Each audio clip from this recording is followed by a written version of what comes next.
Ladies and gentlemen, hey, hi, how you doing? Welcome back to the channel. Thank you so much for stopping by.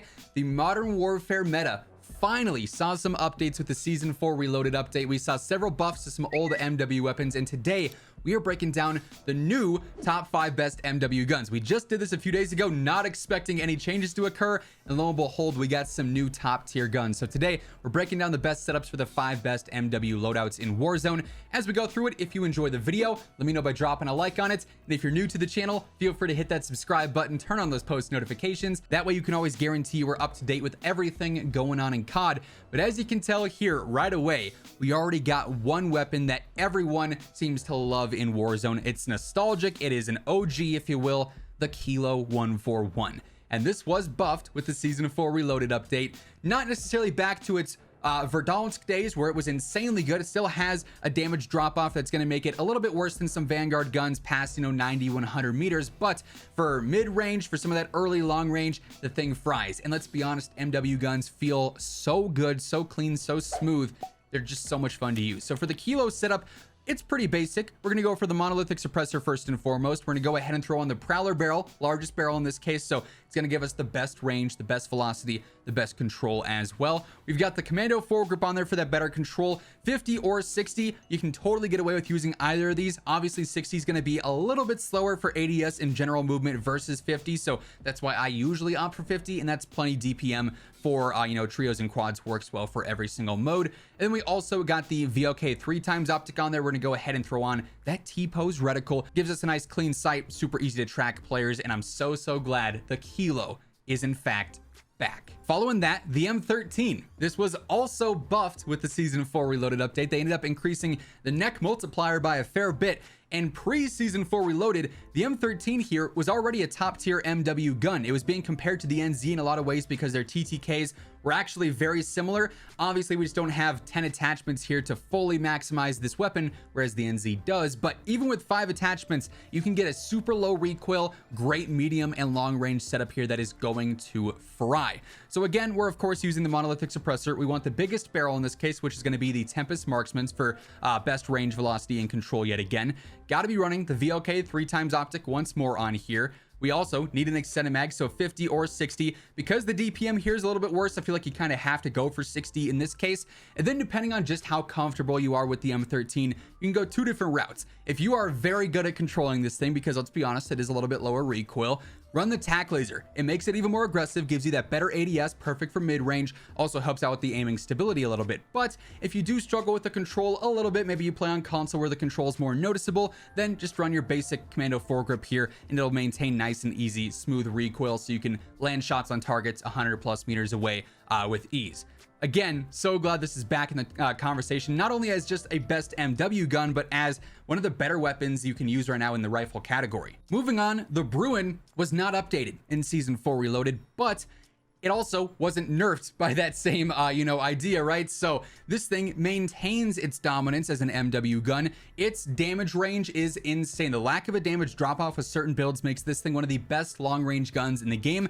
It's relatively low recoil, and of course you can build it to be a sort of hybrid rifle and LMG, so it's a bit more aggressive as well. One of my all-time favorite weapons in the game, maybe just behind the Grau in terms of which MW meta I liked the most. It was Grau, Bruen, and probably Kilo. This thing, it holds a special place in my heart, right? It's just a ton of fun to use. Again, we're starting off with monolithic suppressor. We want the Summit barrel in this case, again, the largest one. You can definitely use Horizon for more mid-range, but this will make it the easiest to use and the most consistent throughout. Also, the VLK 3x optic, once more, no surprises there. A super important aspect of this setup is going to be those 60-round mags, which make it more of a rifle than an LMG. Speeds up that mobility a ton and makes it a lot more usable. And then again, just like on the M13, if you want to use a tac laser, you definitely could. It would make it pretty easy to be aggressive with, but also for just more stable control, commando is probably the way to go here for most players.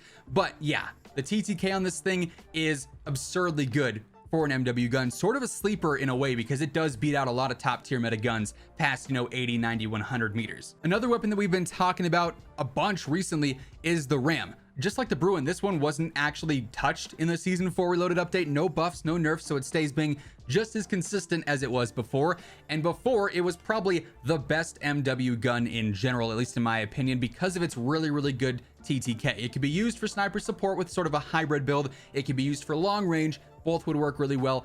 Little bit worse damage per mag like the M13, but outside of that, this thing is very consistent. So for the more standard long range build, we're going for monolithic suppressor. We want the Ranger barrel, which is the largest in this case. Again, we want the VLK 3x optic alongside the only magazine option here, 50. And you definitely want to run commando here. I wouldn't necessarily use tac laser on this build.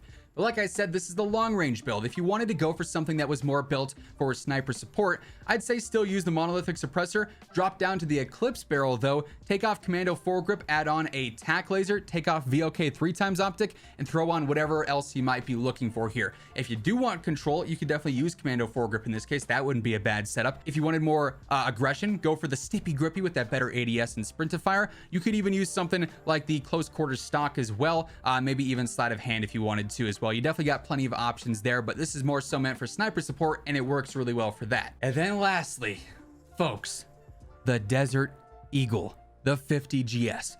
One of the most insane buffs that we've ever had in Warzone. Of course, this is sort of an asterisk choice. Yes, things like the MP5 or the Grau are going to be more consistent, but if you are a good player and you want a secondary that will be the most rewarding in the game, the 50 GS is that secondary.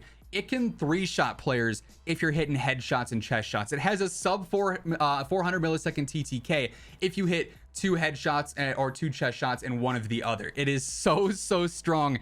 It's insane.